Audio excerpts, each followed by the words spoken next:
The McKinney-Vento Homeless Assistance Act.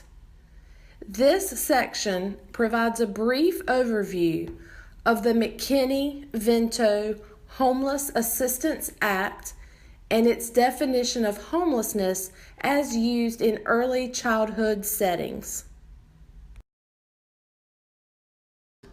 In January of 2002, the United States Congress authorized the McKinney-Vento Homeless Assistance Act to help children and youth experiencing homelessness.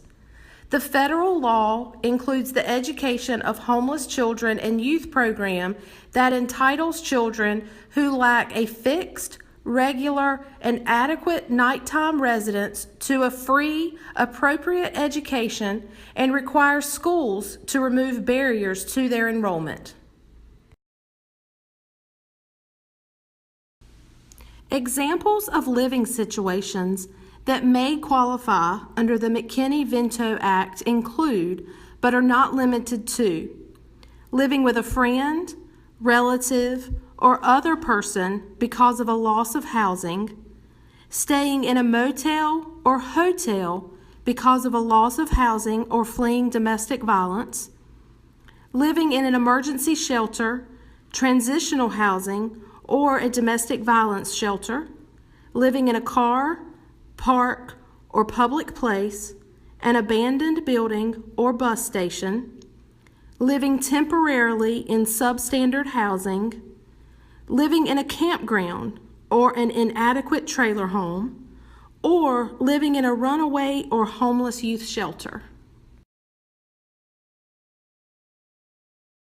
The McKinney-Vento Act requires states to have coordinators of education for homeless children and youth and local liaisons designated by all local educational agencies in the state.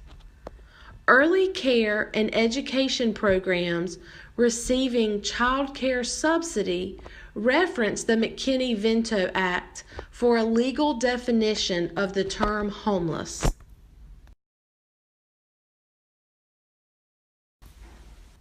The timeline below shows the history of the McKinney-Vento Act and amendments beginning in 1987.